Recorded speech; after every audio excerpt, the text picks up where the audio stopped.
Santa Clara freshman forward Alan Graves has been someone who has been definitely a riser in this draft cycle, someone who honestly I've seen super high on draft boards recently on Twitter, going from even second on some people's draft boards, which I think is obviously a little ridiculous.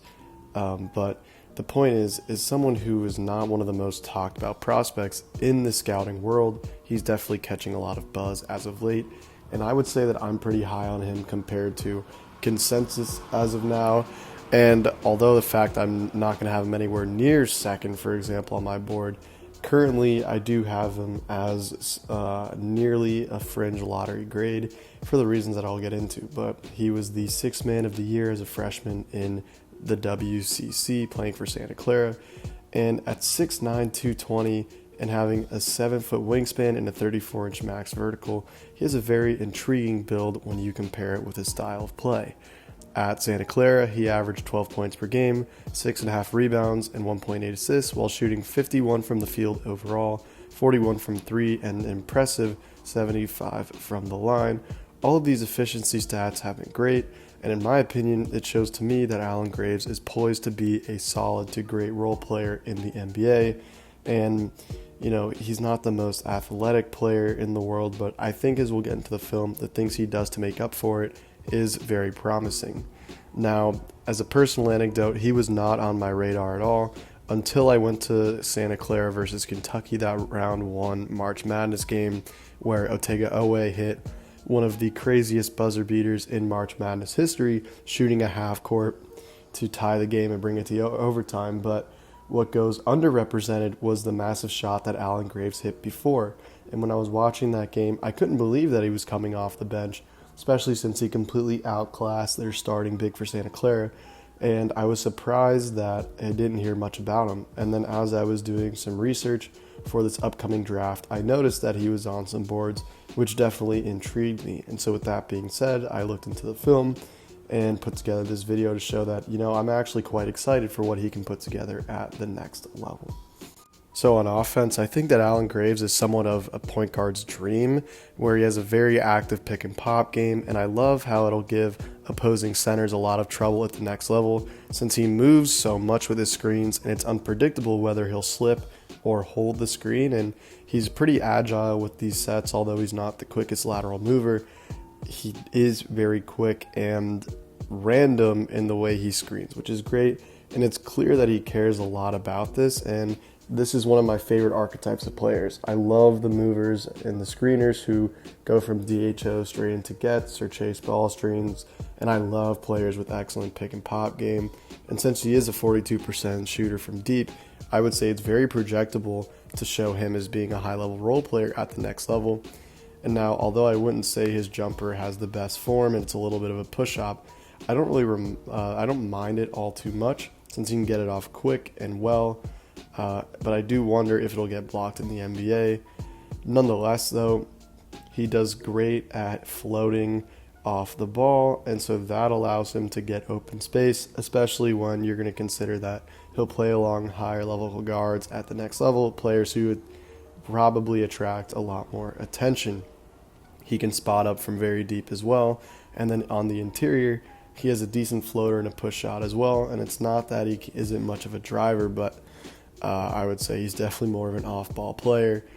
And also he's great at slow steps coming down the lane as well as stampede, so if he catches the ball, he can go straight into a drive. And it's these little things that make up for his lack of athleticism that make me think that, he'll be someone who can score at the next level without holding the ball for too long.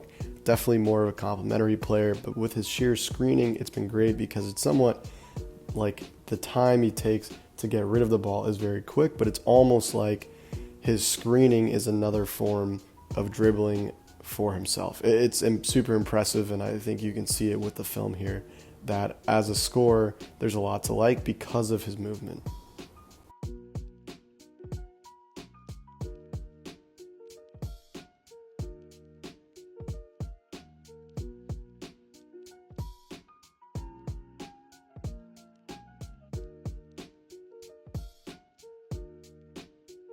If I'm Hammond, I go right back in that on-ball screen action here with McKeever.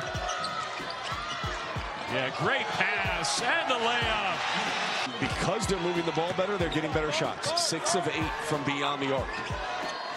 And they struggled so much in the first half just trying to play one-on-one basketball. It's so much easier when you move the ball. Graves went by Wessel, scored with a foul. Really good step through by Pitt. Pitt, the freshman from Canada.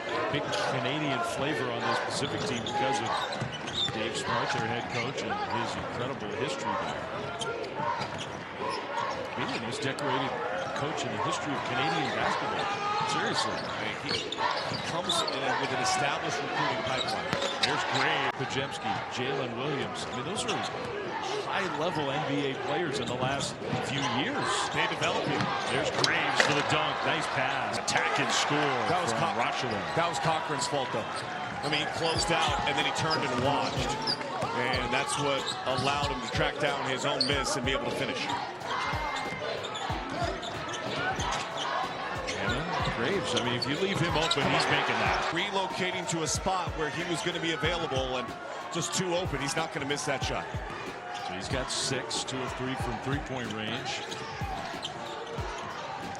What a catch. Nifty bounce pass and an Now, as a playmaker, I would say that it's very similar to his offense because since he's great at pump fakes, it lets him see openings for those chase ball screens. And from his screening game, you can see that he gets into a ton of joker actions, whether it's these DHOs, these switching sides, chase and gets. It shows to me that he's an offensive and a screening hub. And although his handle isn't the best, you're not going to see him putting together dribble combos. He does have a little bit of a shiftiness to him where he can switch, his speeds pretty quickly, as well as the fact that his handle is relatively tight. He's not going to get exposed a ton at the next level, also simply because he won't have the ball a ton at the next level. But in these clips, you can see that he does a lot of what guys like Wendell Carter Jr. do or what Nikola Jokic does, where they're using their positional size and they're using their bodies to get defenders open and find them angles. Especially as a screener, he gives his players great angles, and into that pick and pop, it's super effective.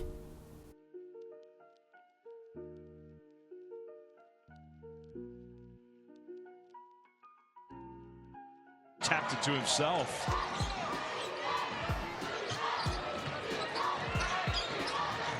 Graves. Darlin will try it again. This time perfect.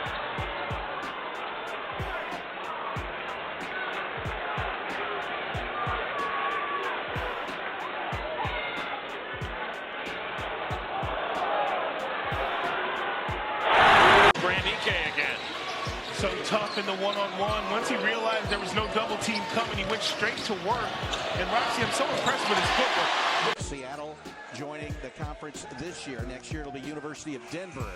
Nearly banked in as Graves secured the rebound. University of Denver University next year, and then UC San Diego in 27-28 as Gonzaga leaves for the Pac-12. Backdoor cut. Good luck. So per synergy, Alan Graves was a 4th percentile defender, which definitely is not promising. And pairing that with his 3 fouls per game, it's clear to me why he was coming off the bench for them.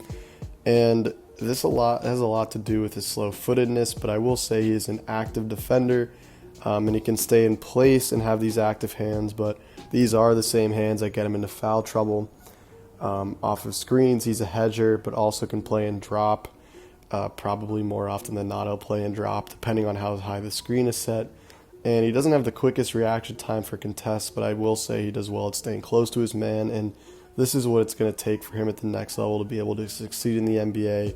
He's going to have to probably work on his body as well as his quickness a little more, because currently I'm pretty wary of his ability to defend at a high level, and that's what's going to stop him from being the high-value role player that I can see him becoming. And, for Alan Graves, someone who has had decent promise, and it seems like the scouts are a fan of him, I'm going to want to see him really put it all together and hopefully have the work ethic that will allow him to succeed at the next level, especially since the defense right now is significantly lacking and he's going to be taken probably late in the first round.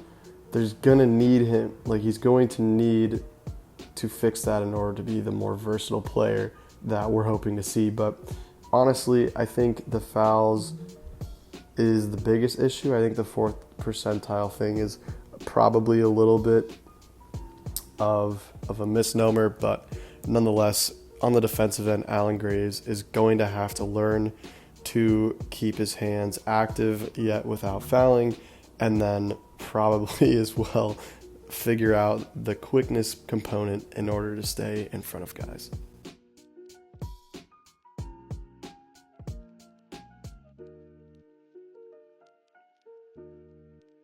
First half. We asked Herb Sendek about feeling the pressure, and Herb said we never talk about that. We just try to treat every game the same. Dent, no look. Moralska's 3 off the front iron. St. Mary's ball under the basket, inbounding.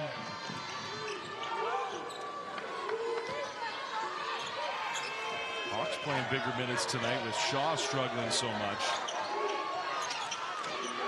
There's McKeever against Graves, just one-on-one. Too much size. No foul that time. Lost the ball. Especially with Graves out on the floor. Lessos is a good player, but he struggled tonight, and he struggled with some cramping issues as well. Moralska's help came. He got out of it. Found Dent with the extra pass. Man, then the Cobra really tightens around you. It really does, because then they enforce their pace of play even more so. They will play deep into the shot clock. They put a ton of foul pressure on you, and they're hard to score against. Wessel's really banging hard. Graves with the rebound. Dylan Shaw just picked up his 10th rebound. That ties his career high. Dent into the corner. Lewis, shot fake, drives, lost it.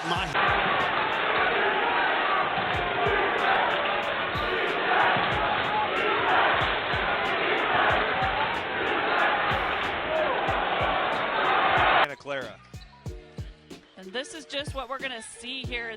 Both of these teams love to put up threes. So with this pace, we are going to see a very high scoring game.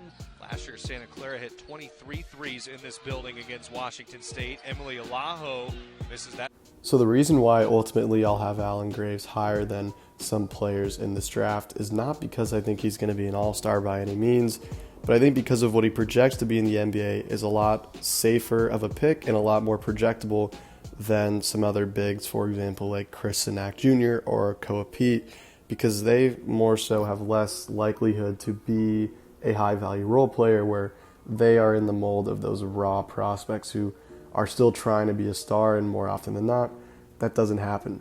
So for Alan Graves, I like what he can become as a role player. And for his ceiling, I have a sub-all-star. That is a pretty ambitious ceiling, and I don't necessarily think he'll get to that level of players who are high-value role players enough to be on the cusp of an all-star team. Floor, I have him as a non-winning rotational player. I definitely don't think he'll be a reserve in the league. I certainly think he'll have a career that lets him see a second contract. And on average, however, I have him as a high-level winning rotational piece with his best fits at the Warriors at the 11th pick, the Spurs at the 20th, and the Detroit Pistons at the 21st pick.